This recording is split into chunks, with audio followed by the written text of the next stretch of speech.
Vous avez résumé en fait ma communication. Donc c'est juste une répétition que je vais faire. Mais j'avoue que c'est bon. Allez. Hop. Alors, mon plan de présentation va s'articuler autour de ces 6 petits points. Ça va aller très vite. Alors, au Burkina Faso, l'apparition des antirétroviraux, comme dans d'autres pays, et leur dispensation à grande échelle a amélioré considérablement la prise en charge médicale des personnes vivant avec le VIH. Et ça, je pense que c'est vraiment un succès pour la communauté internationale de lutte contre le sida. Et cela a contribué à améliorer la qualité de notre vie. Alors, il est bien révolu la période où les personnes vivant avec le VIH étaient considérées comme des loques humaines, tellement elles étaient transformées physiquement par la maladie. Et tout le monde s'en souvient, c'était des images très négatives qu'on passait, stigmatisantes. Il faut dire ici que la presse aujourd'hui s'est beaucoup améliorée parce qu'elle a beaucoup contribué à stigmatiser les personnes vivant avec le VIH. Mais merci d'avoir évolué dans le sens positif. Alors, la perte de poids excessive, les dermatoses et les plaies contribuaient à les défigurer pour en faire des morts vivants. Ce tableau est désormais derrière nous grâce aux antirétroviraux et à la prise en charge nutritionnelle. Il n'en demeure pas moins que beaucoup de personnes vivant avec le VIH, particulièrement les femmes, continuent de souffrir psychologiquement. Et nombre d'entre elles sombrent dans la dépression, aboutissant parfois à la mort ou au suicide. Maintenant, avec l'accessibilité des multithérapies, il est incontestable que la durée de vie des patients infectés par le VIH s'est considérablement allongée avec une réduction de la mortalité, une amélioration de la qualité de vie en quelque sorte. Aujourd'hui, l'infection à VIH est une maladie contrôlée, mais... C'est mon téléphone. Je suis désolée. Voilà. Aujourd'hui, l'infection à VIH est une maladie contrôlée, mais qui reste incurable. Et s'y trouvant associée à la stigmatisation, la discrimination, le traitement contraignant, la peur de voir son état de santé se dégrader, la difficulté à établir une relation intime et les limites à la procréation.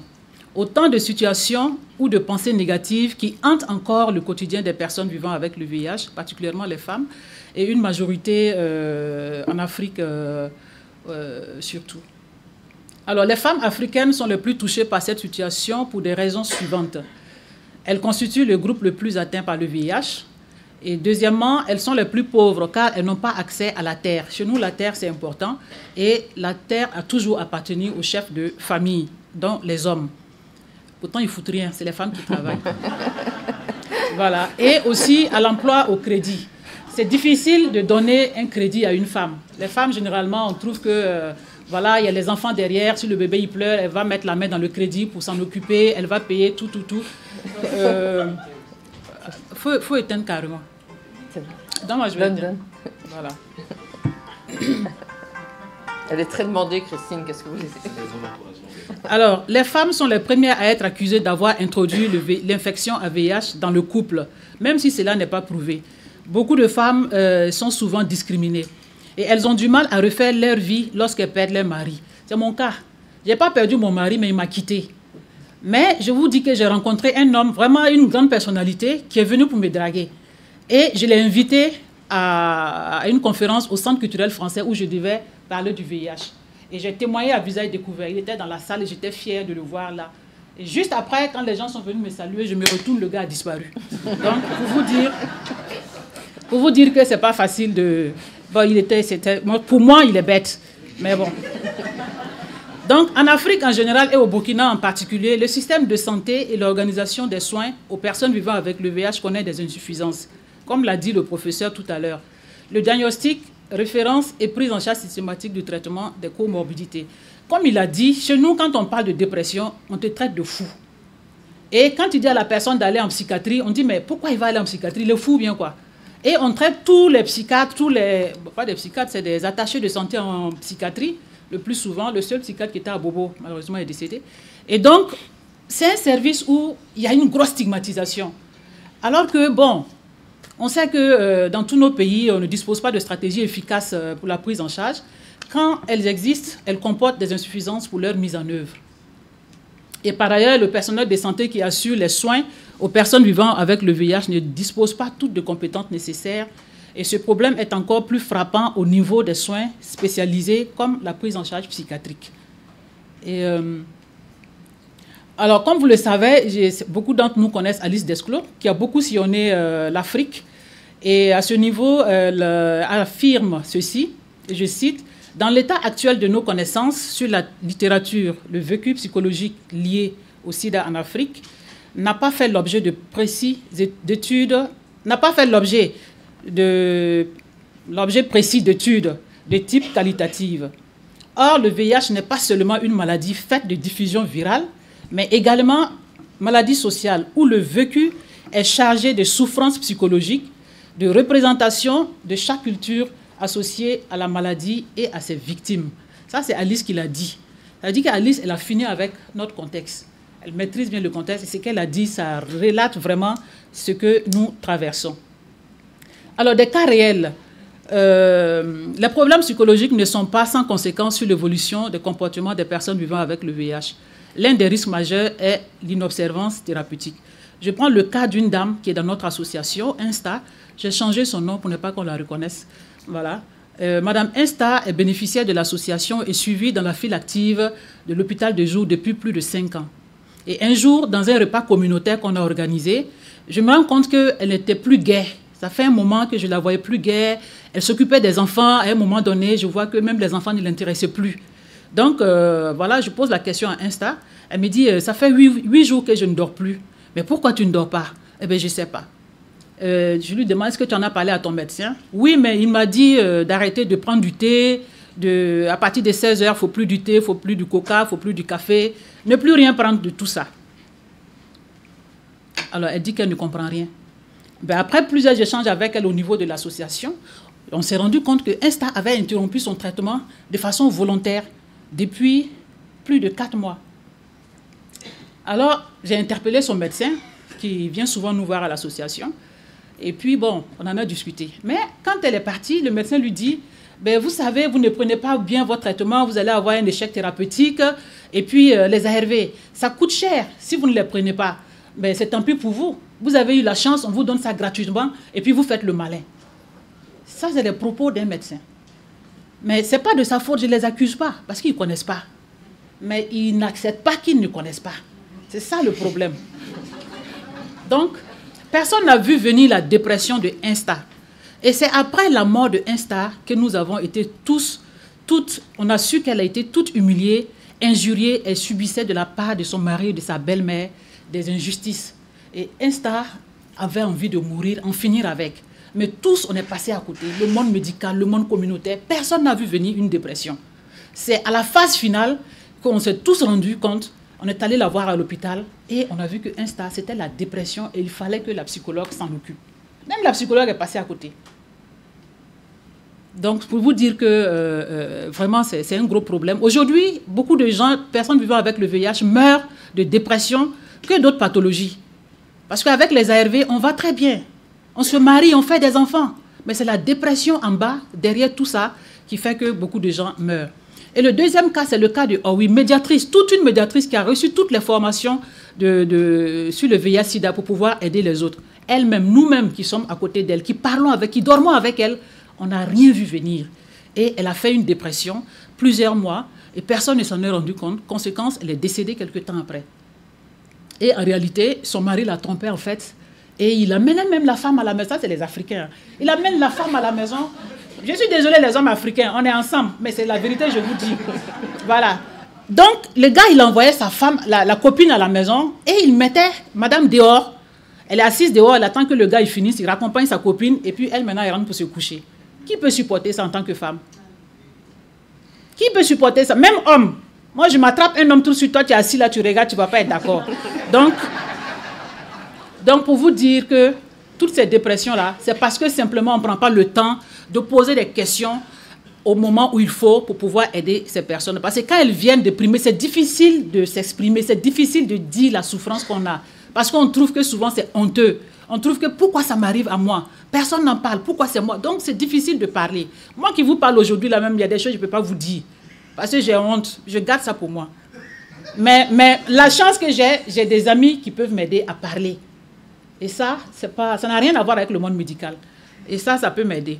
Donc, la souffrance psychique, en l'occurrence des dépressions majeures, n'est pas identifiée. La parole sur ce sujet intime reste tabou.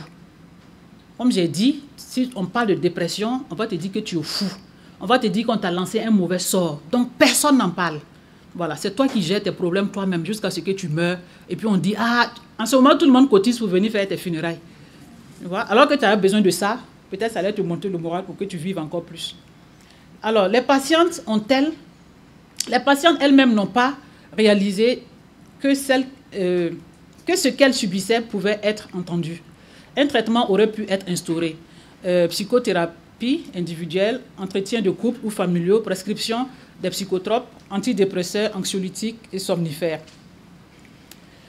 Alors, pour vous faire le bilan de ces exemples, c'est le manque de personnel et de formation qui sont à l'origine de ces décès. Et le travail de soutien accompli par les associations ne peut pas remplacer une prise en charge médicale. Une charge est trop lourde pour les membres des associations qui eux-mêmes finissent par être atteints par leur impuissance. C'est notre cas aujourd'hui. Alors, qu'est-ce que je suggère? L'intégration de la prise en charge de la dépression chez les femmes vivant avec le VIH dans les initiatives et dans les programmes concernant le VIH-Sida dans nos pays. J'ai demandé à l'ONU-Sida, à l'OMS d'être ici, mais je ne sais pas s'ils sont là, parce que c'est eux qu'on va interpeller. Ils ont mis l'accent sur tout, sauf ce volet-là. Il va falloir qu'on se réveille maintenant, parce qu'on a dit soins différenciés. Les soins différenciés, ça fait partie des soins différenciés. Ce qu'on n'a pas fait avant, qui est passé à côté, c'est maintenant qu'on doit le faire. Et comment le faire? Il faut le faire. Je pense que je remercie les gens de EVA, parce que c'est grâce à eux que j'ai appris le mot soins différenciés. Renforcer la collaboration entre les services chargés de la santé mentale et les services s'occupant du VIH-Sida à tous les niveaux afin de faciliter et de coordonner les interventions qui feront appel à d'autres ressources communautaires pertinentes et qui ne sont plus à démontrer. Franchement dit, le monde communautaire n'a plus rien à démontrer. Il suffit seulement de donner les idées et nous, on va sur le terrain. On cultive comme des chameaux et puis voilà, on donne de bons résultats. Aider nos pays à former suffisamment de professionnels de santé, des acteurs de la société civile dans le domaine de la santé mentale, vraiment, ne serait-ce que détecter un peu des petits signes et puis pouvoir interpeller les spécialistes pour qu'ils jouent leur rôle. Et enfin, de pouvoir détecter tant les symptômes de la dépression et de la prise en charge. Je me répète un peu, mais ce n'est pas grave. En recommandation, je suggère qu'on forme le personnel de santé sur les questions liées à la dépression chez les personnes vivant avec le VIH, renforcer le personnel de centre de prise en charge des personnes vivant avec le VIH et par des spécialistes en santé mentale et organiser un plaidoyer en direction de l'ONU-Sida, des bailleurs pour développer et soutenir les programmes de prise en charge des PVVIH dans nos pays. En conclusion, je dirais que beaucoup de facteurs socioculturels contribuent à dégrader la qualité de vie des femmes et des enfants infectés par le VIH-Sida en Afrique. En plus de ces effets directs du VIH sur le psychisme des malades, ces facteurs influencent négativement la santé mentale des personnes infectées, particulièrement les femmes. Et l'insuffisance en personnel qualifié, ajoutée au manque de politiques et de programmes efficaces, font que la réponse de cette épidémie oubliée n'est pas à la hauteur des attentes des femmes qui en souffrent. En somme, la question de la dépression repose la question de la prise en charge des femmes dans nos pays. Voilà. C'est pas fini. Attendez. La prise en charge globale tant recommandée doit être effective dans nos pratiques quotidiennes pour la mise en place d'équipes pluridisciplinaires. Voilà. Maintenant, vous pouvez applaudir. Merci.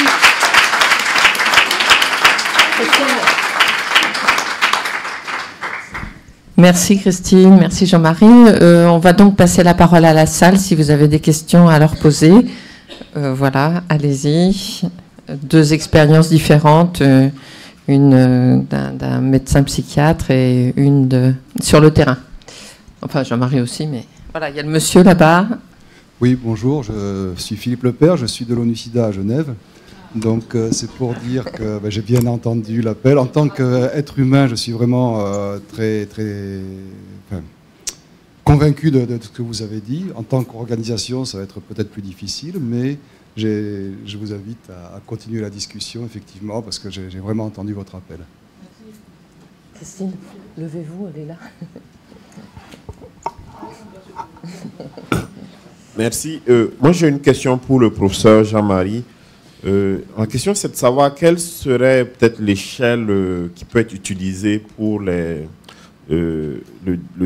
diagnostic des troubles dépressifs dans notre contexte, vu que les échelles souvent ne sont pas validées dans le contexte africain. Merci. Merci. Je ne peux pas vous indiquer une échelle, mais je vous dis que cliniquement, quand on vous enseigne la dépression, on va vous dire qu'elle repose sur un trépied. L'humeur dépressive, l'inhibition, le ralentissement psychomoteur et puis les plaintes somatiques. Donc, si vous êtes un médecin, quand on va vous enseigner, l'enseignement va s'articuler sur ces trois choses. Mais je vous dis qu'il y a des formes cliniques, mais la plupart du temps, on va vous parler de dépression masquée, somatique. Mais en Afrique, il faut faire une place aux signes somatiques. Donc, quelles que soient les échelles que vous utilisez, nous-mêmes, Africains, chercheurs, nous devons quand même fournir. Mais c'est un travail peut-être qui n'a pas été fait ou qui a été fait, qui n'est pas publié. Mais l'expérience dans mon service, au service d'hygiène mentale d'Abidjan, nous avons 30% de nos patients dépressifs qui présentent des signes somatiques en avant. L'humeur dépressive n'est pas en avant. Mais dans 30% des cas, c'est les plaintes somatiques qu'on a. Donc je ne peux pas véritablement vous proposer une échelle, mais l'expérience qu'on a sur le terrain fait qu'on se rend compte que les signes somatiques prédominent chez l'Africain. Et même quand j'échange avec mes collègues de la sous-région, c'est ce constat qu'on fait. Merci. D'autres questions? Merci, je suis Dr Khoudiasso, je suis médecin socio-anthropologue et je suis au centre de recherche à Dakar, au CRCF. Je voudrais juste réagir sur la présentation de Christine pour dire que je suis parfaitement d'accord avec elle sur la souffrance que les femmes vivant avec le VIH ont, et notamment celles qui sont dépistées lors de la PTME. Et nous avons eu plusieurs projets de recherche et je suis toujours très surprise de la souffrance que les femmes qui viennent d'être dépistées par le VIH ont, et notamment lors de la PTME, et avec tout le poids qu'elles vont avoir pendant l'allaitement maternel protégé. Et très souvent, elles sont très seules pour leur traitement. Et je pense que ces périodes-là, sur les soins différenciés aussi, ces périodes où on vient de dépister une femme et elle va avoir à prendre en charge ses enfants, sont des périodes spécifiques. Après, je voudrais aussi insister sur le fait qu'il y a une souffrance masculine qui existe. Nous avons eu, dans le cadre de la prise en charge de nos patients, et je pense que le Burkina Faso, notamment avec les travaux de Blandine Bila, ont montré qu'il y a une vraie souffrance masculine qui est sous-estimée, qui est spécifique et qui n'est pas suffisamment prise en compte. Et je pense qu'il faudrait également penser à cela en termes de santé mentale. Et le dernier point sur lequel je voudrais intervenir, c'est la notion de la prise en charge de la santé mentale. Nous avons élaboré au Sénégal un guide avec les responsables de la santé mentale, un guide de prise en charge de la santé mentale à tous les niveaux de la pyramide sanitaire, avec la possibilité pour des acteurs de santé communautaire de pouvoir, je dirais, initier, reconnaître les premiers signes de dépression et intervenir à ce niveau-là. Et je pense qu'il est important que les acteurs de lutte contre le sida, aussi bien au niveau associatif, vous l'avez dit, vous avez assisté à la souffrance de ces femmes et vous n'avez pas su reconnaître les premiers signes de dépression. Or, c'est très simple, comme ça se fait pour les autres pathologies, dans le cadre de cette délégation des tâches, il est tout à fait possible pour les acteurs de santé communautaire de pouvoir être formés sur l'identification des premiers signes de dépression et éviter que ces signes je dirais, cet état dépressif puisse se transformer en dépression majeure et pouvoir puisse y organiser une référence. Parce que, il me semble, je suis d'accord avec le collègue qui a parlé du fait que la psychiatrie aujourd'hui n'est pas une spécialité attractive et ce ne sera pas pour demain. Par contre, il y a un certain nombre de compétences qui peuvent être transférées par des acteurs de santé communautaire et qui leur permettront d'éviter des situations que vous vivez. Je vous remercie. Merci beaucoup. Je pense que ça serait intéressant de partager votre travail. Donc, si vous pouviez nous le communiquer, qu'on le diffuse, je pense que ça rendrait service à beaucoup de gens. Voilà, encore une question et on passera la parole. Une question ? Christine.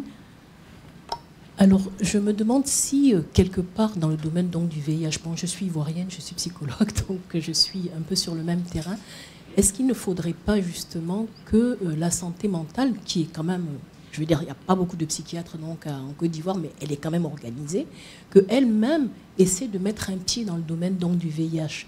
Parce que le problème qui se pose souvent, pour ce que moi j'ai pu voir, hein, c'est que c'est déjà un domaine où on estime normal qu'il y ait de la souffrance. Dans le VIH, il y a de la souffrance. Tous ceux qui travaillent dedans travaillent de la souffrance en permanence. On estime normal que les gens souffrent, on estime normal qu'ils soient tristes, on estime normal que les maris donc les trompent, etc., etc. Donc c'est un domaine où on estime que la souffrance est normale.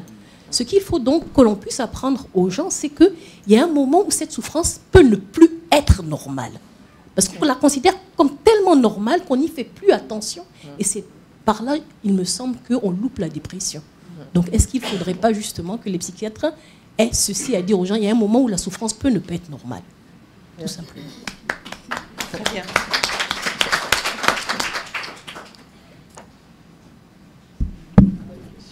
C'est une belle question, mais c'est une question d'organisation des soins.